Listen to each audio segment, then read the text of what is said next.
एसएसटीपी classes में स्वागत है बच्चों। आज मैंने इकाई 3 हिंद चीन में राष्ट्रवादी आंदोलन का महत्वपूर्ण प्रश्न लिया है। दीर्घोत्तरी का पहला प्रश्न है, ये आपका पहला प्रश्न है, हिंद चीन उपनिवेश स्थापना का उद्देश्य क्या था। हिंद चीन उपनिवेश स्थापना का उद्देश्य क्या था। बहुत ही ये इम्पोर्टेंट क्वेश्चन है, वीवीआई क्वेश्चन है, क्योंकि 2013 में फाइनल में ये पूछा गया था, इसलिए आपको ध्यान देना है बच्चों। पहले प्रश्न समझ लेते हैं। हिंद चीन आपका जान रहे हैं जो 3 लाख वर्ग किलोमीटर में फैला हुआ क्षेत्र था।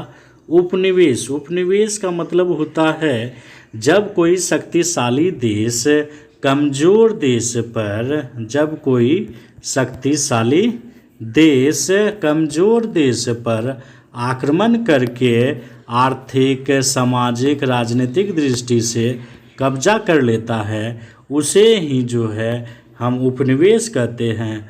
मान लिया जाए इंग्लैंड जो था सबसे शक्तिशाली देश था। इंग्लैंड क्या था? शक्तिशाली देश था, और यह इंडिया पर जो है कब्जा कर लिया था। तो इंग्लैंड का उपनिवेश कौन हो जाएगा? इंडिया हो जाएगा। तो चलिए बच्चों, अब उपनिवेश मतलब समझ लिए। स्थापना का क्या उद्देश्य था? यहाँ मुख्य रूप से छिपा हुआ है फ्रांसीसी के लिए जो है, फ्रांस का जो है स्थापना का उद्देश्य क्या था, ये छिपा हुआ है प्रश्न में। तो चलिए बच्चों उत्तर में देखते हैं। और दीर्घोत्तरी का नियम है, जब भी आप लॉन्ग जो है लिखिएगा दीर्घोत्तरी का उत्तर, उसे कम से कम 6 पॉइंट में बनाइएगा, और 6 पॉइंट में मुख्य मुख्य बातें लिखिएगा, थोड़ा थोड़ा भी तो आपको नंबर मिल जाएंगे। चलिए उत्तर देखते हैं बच्चों। पहला पॉइंट मैंने हिंद चीन उपनिवेश स्थापना का उद्देश्य या कारण इस प्रकार है। पहला पॉइंट बनाया है व्यापारिक प्रतिस्पर्धा का सामना।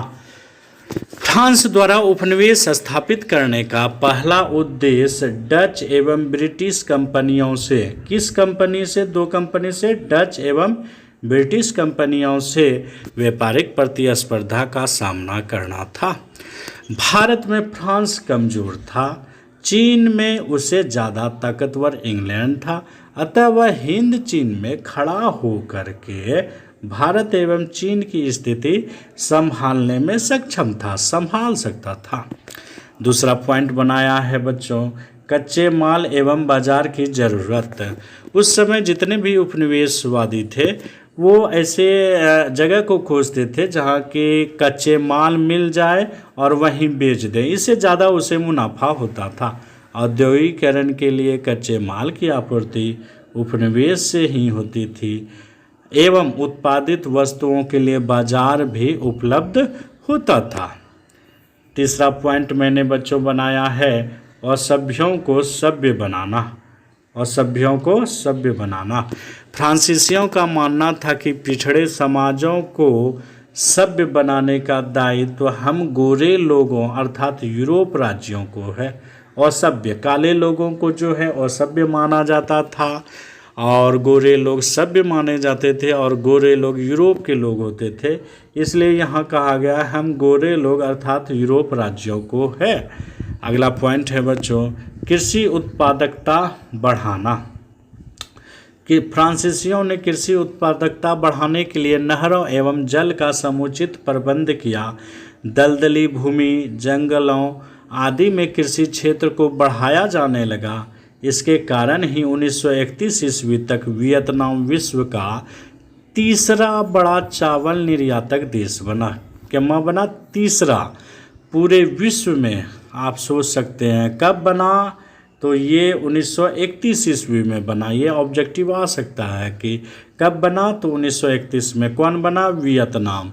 और इसका पूरा लाभ किसको हुआ? फ्रांसीसियों को हुआ, और इसका पूरा लाभ फ्रांसीसियों को हुआ। चैनल को ज़रूर सब्सक्राइब करें बच्चों, और लाइक करें, कमेंट करें, शेयर करें। 5वां पॉइंट बनाया है बच्चों कैथोलिक धर्म का प्रचार। फ्रांसीसी अपने सैनिक बल के द्वारा 20वीं शताब्दी के आरंभ तक संपूर्ण हिंद चीन पर कैथोलिक धर्म फैलाया। उस समय धर्म के द्वारा भी लोगों को आकर्षित किया जाता था और अभी भी किया जाता है। धर्म के प्रति लोगों को बहुत आस्था शुरू से ही रहती है। इससे भी लोग गुलाम बन जाते थे पहले के लोग। शिक्षा द्वारा कब्जा कहा जाता है कि यदि आप कहीं कब्जा करना चाहते हैं तो उसके शिक्षा नीति को बदल दीजिए और अधिक दिनों तक शासन कीजिए। फ्रांस भी यही कर रहा था। फ्रांसीसी चीनी भाषा को हटाकर, देखिए, चीनी भाषा को हटाकर कौन सी भाषा, फ्रांस की भाषा, फ्रांसीसी भाषा में शिक्षा देने लगा। आम लोगों को शिक्षा से दूर रखा गया ताकि वह किसी प्रकार की क्रांति नहीं कर सके। स्कूल के अंतिम साल की परीक्षा में अधिकतर स्थानीय बच्चों को फेल कर दिया जाता था ताकि वह किसी प्रकार जो है आगे नहीं बढ़े। इस प्रकार आप इसे पॉइंट में बना सकते हैं, सजा कर लिख सकते हैं। बहुत बहुत धन्यवाद बच्चों।